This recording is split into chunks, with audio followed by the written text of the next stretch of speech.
This episode of Bouts Talking Bouts is brought to you by Bare Knuckle Betting Shark. Winning parlays, if you're looking for them in BKFC, you got to be checking out BK Bet Shark. Here's the thing, $50 buys, you get a personalized bet slip. It's based on your own budget. You can be flexible. It is what works for you. And this guy's got the receipts. You can check out all the winning tickets.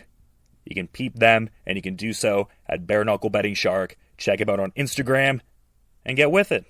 Got them personalized betting slips going on, $50 buys. All right, in this episode of Bare Knuckle Radio, very excited to be talking to an individual who competes at BKFC 52, and that goes down on October the 20th. We have Joao Guerra getting out there to knuckle up and toe the line against Trevor Loken, and great having Trevor on Bare Knuckle Radio. How's your day going there, man?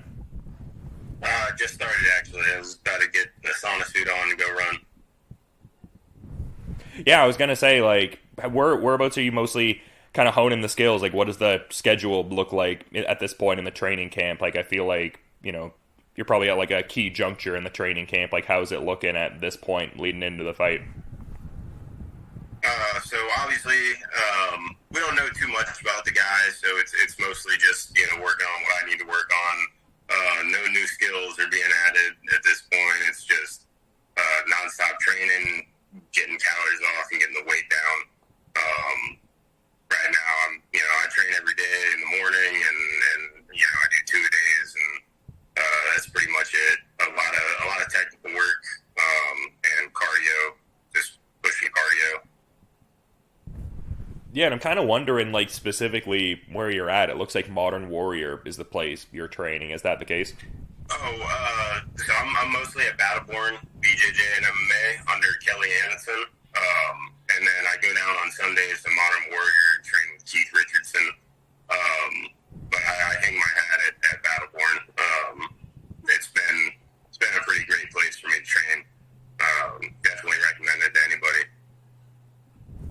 Yeah, and I was just curious in that sense because I was seeing Battleborn BJJ. Seems like you've gotten some great training at different spaces over the years. I also saw some wrestling going down at Rufus Sport a while back with Rafael Stotts. So a lot of great looks, it seems like.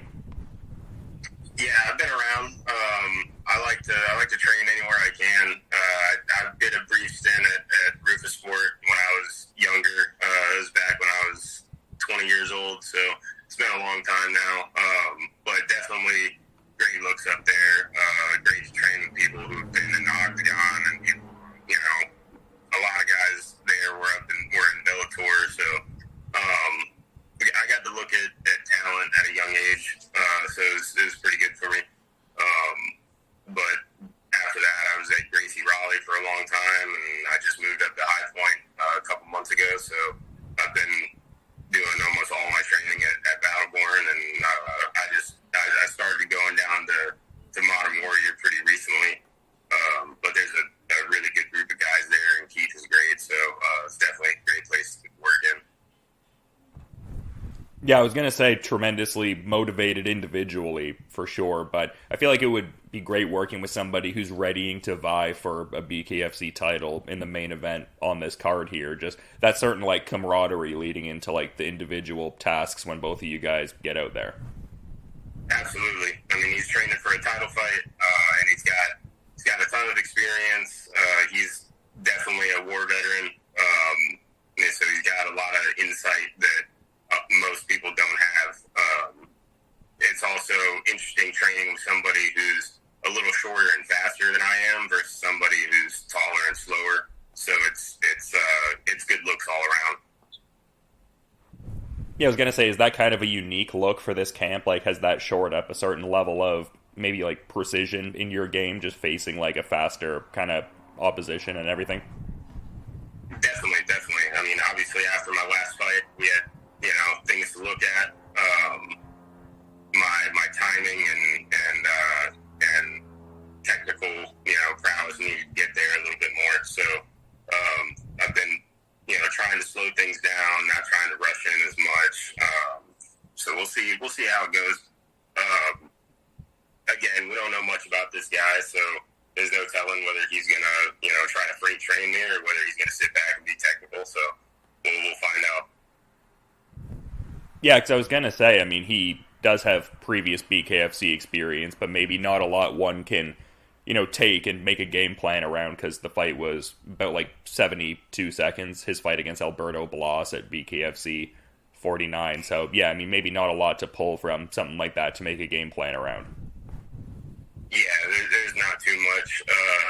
As well as Alberto Blas is no slouch, so you can't take anything away from the kid at all, and you can't really, base way too much on the performance. It's at a different weight class, so he could be a whole nother fighter all the way around. Just don't know. Won't know until I get in there with him, but we're, working on what I need to work on. I want to fight my fight, not his. So that's the game plan as of now.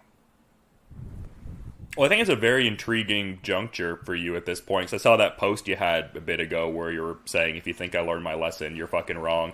I'm swinging for the fences. And you had the explosive debut. You're looking to kind of, get the train back on the tracks. But again, similar situation to your opponent. And as far as great opposition, so not a huge setback per se. How would you, I guess, characterize the general mindset heading into this third BKFC fight here? Well, I get in there to make the fans happy and nothing else. I mean, all my fights they're gonna be 1-round fights. They're gonna be knockouts, whether I'm the one on the ground at the end or it's my opponent. I'm there to, throw hands. I'm not there to patty cake. I'm not there to dance around 5 rounds. I don't want an overtime round. I do the training for the full 5. My cardio is there, but I'm there to blow my cardio out of the water in the first round. And most people just can't handle that kind of pressure. And those who can, one of us is going to get knocked out. There's just no way to go a full 5 rounds throwing as hard as you can. I want to be an exciting fighter. I want to be, one of the guys who, when I'm on the card, I want people to know they're going to get their money's worth. So that's what I mean when I'm, saying stuff like that in my posts and saying I'm going to swing, because I am. I'm going in there to throw down.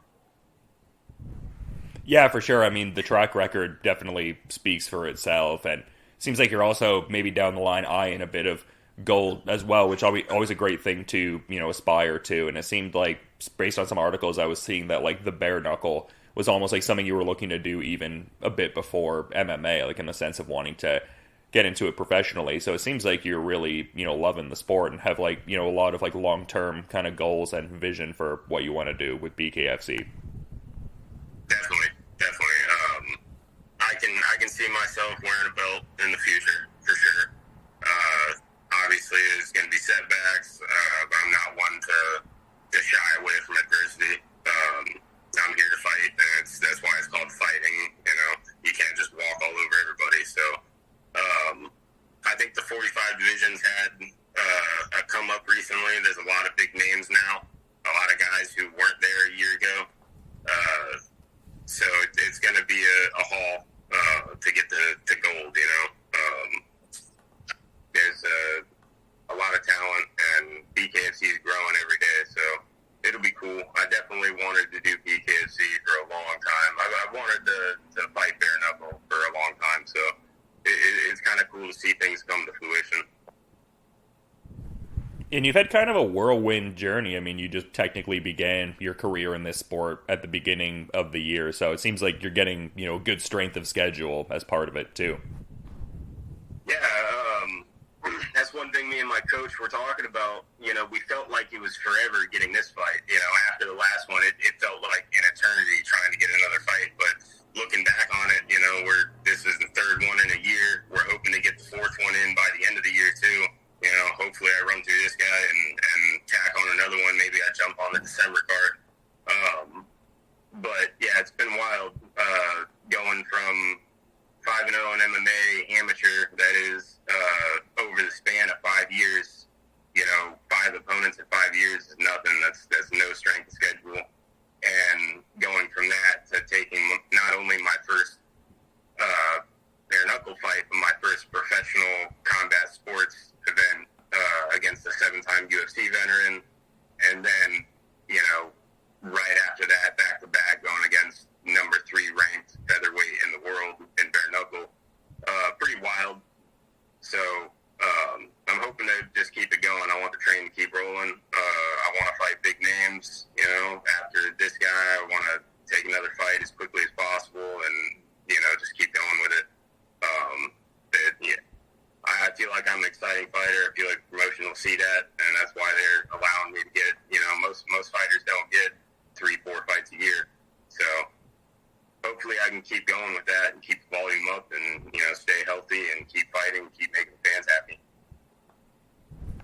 Yeah, for sure. I mean, there is a lot of upside being that you're, a younger guy too, and, have that tremendously exciting fight style, so definitely makes sense. But yeah, it is an interesting time in the division, and the fact that, your previous opponent is in there at number 3 now, kind of intriguing, and maybe sort of informs what your arc going forward could be. But yeah, like, what are your thoughts on that general, like, top part of the division? Like, what do you see kind of playing out there? It would maybe seem like Kai Stewart would defend against Howard Davis. I feel like I've heard Dat Nguyen's name pop up a time or two, but nothing really official yet. Like, is that something you kind of think about or observe from a distance at all?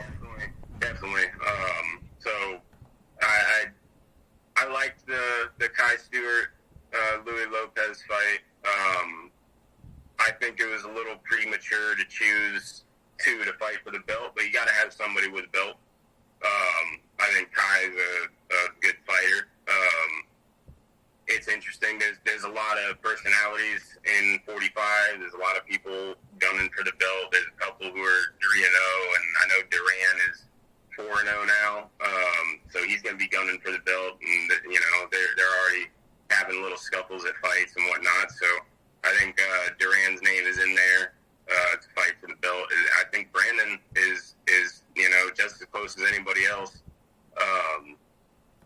It's tough to decide who gets the shot next, but I think they need to pick somebody and make it happen. That top 5 list is no joke, and I think it'll be interesting to see some of the matchups.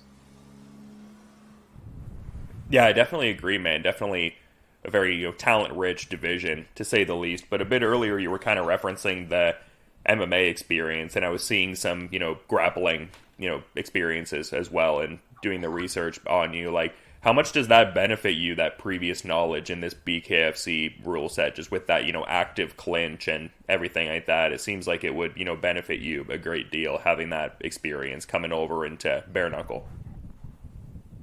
So it's weird. There's things that do, there's things that you wouldn't think would help that do, and there's things that you would think would help that don't.